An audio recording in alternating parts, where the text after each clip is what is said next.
لبيك اللهم لبيك إن الحمد والنعمة لك والملك لا شريك لك لبيك لبيك اللهم لبيك.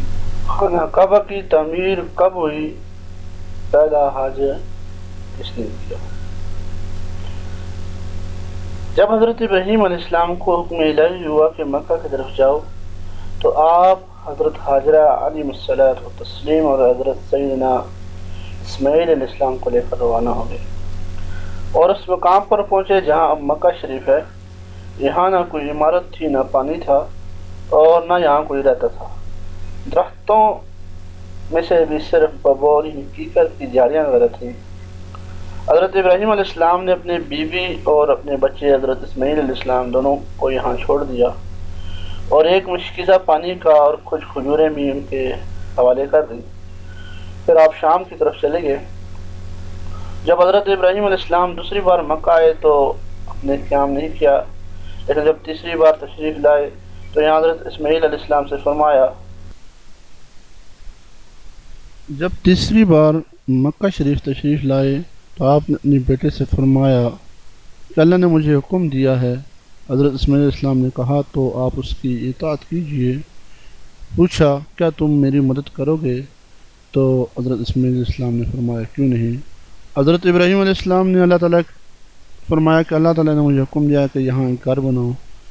گھر کی تعمیر شروع ہوئی. حضرت اسماعیل علیہ السلام پتھر لے کر آتے اور حضرت ابراہیم علیہ السلام وہ گھر بناتے جاتے تھے. جب تعمیر ذرا بلند ہو گئی تو حضرت اسماعیل علیہ السلام ایک پتھر اٹھا کر لائے تاکہ حضرت ابراہیم علیہ السلام اس پر کھڑے ہو کر تعمیر کریں. یہی وہ پتھر ہے جس کے اندر حضرت ابراہیم علیہ السلام کے پاؤں کے نشانات بھی آج موجود ہیں. اس کو مقام ابراہیم کہتے ہیں. دونوں باپ بیٹا دیوار بلند کرتے جاتے اور دعا کرتے تھے جس کا قرآن مجید کے اندر ذکر ہے. وَإِذْ يَرْفَعُ إِبْرَاهِيمُ الْقَوَاعِدَ مِنَ الْبَيْتِ وَإِسْمَاعِيلُ رَبَّنَا تَقَبَّلْ مِنَّا إِنَّكَ أَنْتَ السَّمِيعُ الْعَلِيمُ. اے پروردگار ہم سے قبول فرما، تو سننے اور جاننے والا ہے. انہوں نے اس گھر کی تعمیر کے اندر صرف اور صرف پتھروں کو استعمال کیا، ایک کے اوپر دوسرا پتھر رکھتے جاتے. اس کی چھت نہیں بنائی اور نہ اس کا دروازہ وغیرہ رکھا. بعد میں مختلف ایام میں پھر بیت اللہ شریف کی تعمیر ہوتی رہی. قریش نے بھی تعمیر کی. ان کے بعد پھر دوبارہ جو ہے قریش کے بعد دوبارہ مختلف ایام کے اندر مختلف بار جو ہے اس کی تعمیر ہوتی رہی.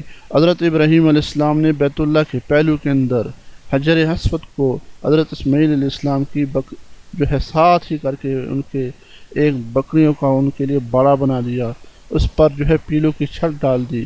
پہلے بیت اللہ کی جگہ ایک سرخ ٹیلا تھا، اکثر سیلاب ادھر ادھر سے اسے کاٹتا رہتا تھا. جب حضرت ابراہیم علیہ السلام نے تعمیر کعبہ سے فارغ ہو گئے تو حضرت اسماعیل علیہ السلام ایک پتھر لانے کو کہا جو آغاز طواف کے لیے نشانی کے طور پر استعمال ہو سکے. جہاں سے جس کو ابھی جو ہے یہ آپ کے سامنے نظر بھی آ رہا ہے کہ یہاں سے جو ہے بیت اللہ شریف کی تعمیر کے بعد یہاں سے طواف جو ہے طواف کی سٹارٹنگ ہوتی ہے. یہ پتھر حضرت جبریل علیہ السلام نے ابو قیس کی پہاڑی سے لائے. حضرت ابراہیم علیہ السلام نے اسے اس مقام پر رکھ دیا جہاں پر اب وہ قائم ہے. روایت ہے کہ یہ بہت روشن پتھر تھا.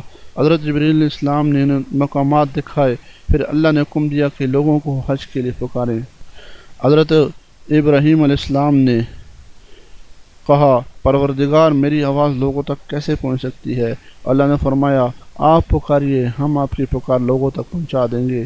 تفسیر جلالین کے اندر اور بہت ساری تفاسیر کے اندر یہ بات مذکور ہے. حضرت ابراہیم علیہ السلام نے ابو قیس کی پہاڑی پر چل کر پکارا، لوگو اللہ تعالیٰ نے گھر بنایا ہے اور تم پر ہر حج کو فرض کیا ہے، لہذا تم اپنے پروردگار کی آواز پر لبیک کہو. لبیک اللہم لبیک ان الحمد والنعمت لک والملک لا شریک لک لبیک لبیک اللہم لبیک. حضرت ابراہیم علیہ السلام نے شمال جنوب دائیں اور بائیں جنم منہ کر کے آواز دی اور لوگوں نے لبیک کہا۔ مفسرین لکھتے ہیں جن کی کتاب کو جو ہے یہاں پر جو ہے میں بعد میں اس کے حوالہ بھی ذکر کروں گا، لکھتے ہیں کہ حضرت عباس رضی اللہ تعالیٰ عنہ کی روایت ہے کہ آپ صلی اللہ علیہ وسلم نے فرمایا، اللہ کے اس گھر پر ہر دن اور رات اللہ تبارک و تعالیٰ کی بوس تقریباً 120 رحمتیں نازل ہوتی ہیں۔ 60 رحمتیں اللہ رب العزت طواف کرنے والوں کے لیے، 40 نمازیوں کے لیے اور 20 اللہ کے گھر کو دیکھنے والوں کے لیے۔ حضرت حسان بن عطیہ فرماتے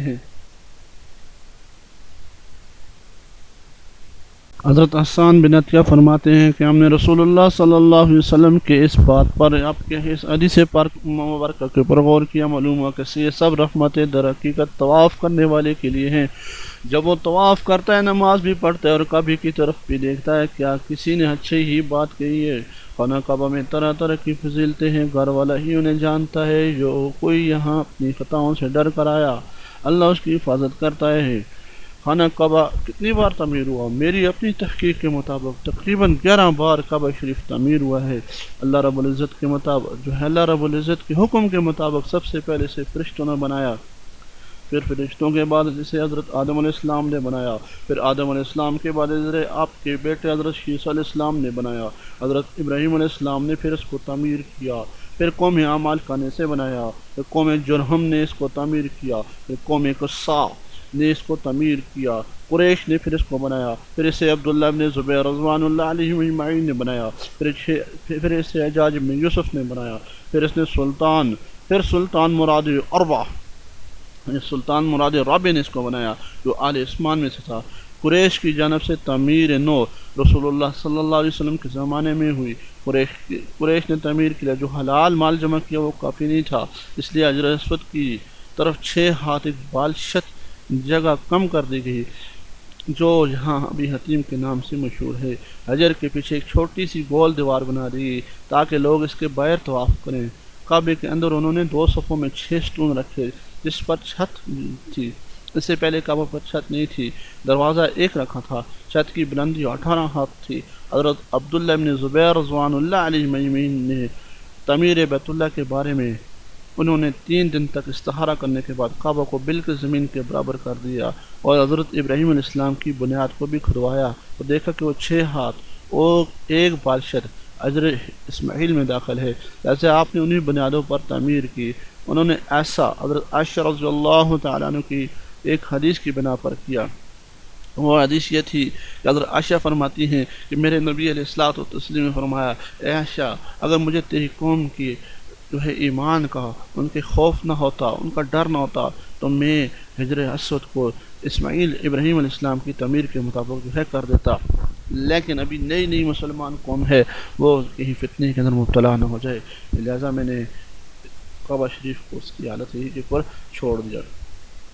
تو حضرت ابن زبیر رضوان اللہ علیہ اجمعین نے خانہ کعبہ کو آپ صلی اللہ علیہ وسلم کی خواہش کے مطابق تعمیر کیا۔ حضرت زبیر رضی اللہ عنہ نے کعبے کی بلندی 27 ہاتھ رکھی تاکہ عرض کے مناسب ہو جائے۔ ایک دروازہ داخلے کے لیے اور ایک باہر جانے کے لیے بنایا۔ دونوں دروازے سطح زمین کے برابر تھے۔ ہر دروازے کی لمبائی 11 ہاتھ تھی اور اس کے 2 پٹ تھے۔ آپ نے کعبے کے 4 ستون بنائے۔ آپ کے زمانے میں 4 ستون چومے جاتے تھے۔ آپ نے رکن شامی کی جانب ایک زینہ اوپر جانے کے لیے بنایا تھا اور اسے سونے سے مزین بھی کیا۔ چھت پر نالا رکھا جو حجر میں گرتا تھا۔ جس دن کعبہ شریف کی تعمیر مکمل ہوئی وہ دن بھی عجیب تھا۔ اس دن بہت سے غلام آزاد کیے گئے اور بہت سی بکریاں ذبح کی گئیں۔ حضرت زبیر رضی اللہ تعالی عنہ، اللہ اس شہید کے اوپر کروڑوں رحمت نازل فرما، آپ ننگے پاؤں نکلے۔ آپ کے ساتھ بہت سے قریش بھی تھے، بنانا پاتے، حتیٰ کہ قنعم کے مقام پر مسجد عائشہ پہنچے اور عمرے کا احرام باندھا۔ اللہ نے انہیں تعمیر ابراہیمی پر کعبہ شریف کی تعمیر کی توفیق دی ہے۔ حضرت ابن زبیر رضی اللہ تعالیٰ عنہ، ابن زبیر رضی اللہ تعالیٰ عنہ کی تعمیر کی ایک وجہ یہ بھی تھی کہ ایک شخص نے معاشرے کے زمانے میں مسجد حرام کے کسی خیمے میں آگ جلائی۔ یہ خیمے میں آگ لگ گئی جو بڑھتے خانہ کعبہ تک پہنچ گئی اور اس نے غلاف کعبہ اور رکن یمانی کو جلا ڈالا۔ یہ واقعہ سن 64 یعنی 64 ہجری کا ہے۔ 10 سال بعد یعنی 74 ہجری 74 ہجری میں حجاج ابن یوسف نے اس بنا پر ابن زبیر نے کعبہ میں اضافہ کیا تھا اور ایک اور دروازہ مزید بنا دیا تھا، اسے گرا کر قریش کی تعمیر کے مطابق کر دیا۔ یہاں پر مورخین یہ بات لکھتے ہیں کہ خانہ کعبہ کی ہر ایک چیز عبداللہ بن زبیر کی بنائی ہوئی ہے، سوائے اس دیوار کے جو حجر میں ہے، وہ حجاج کی بنائی ہوئی ہے۔ اسی طرح مشرقی دروازے کی چوکھٹ اور وہ اندرونی سیڑھی جو کعبہ کی چھت تک جاتی ہے، عثمانی سلطان مراد رابع کے زمانے میں 19 شعبان سن 1039 ہجری کو صبح 8 بجے مکہ کے اطراف میں شدید بارش ہوئی۔ بارش سے سیلاب حرم شریف میں داخل ہو گیا اور کعبہ شریف کے دروازے کی چوکھٹ بھی بلند ہو گئی۔ دوسرے دن جمعرات کو عصر کے وقت شامی دیوار دونوں طرف سے گر گئی اور اس کے ساتھ مشرقی حصہ بھی کچھ گر گیا۔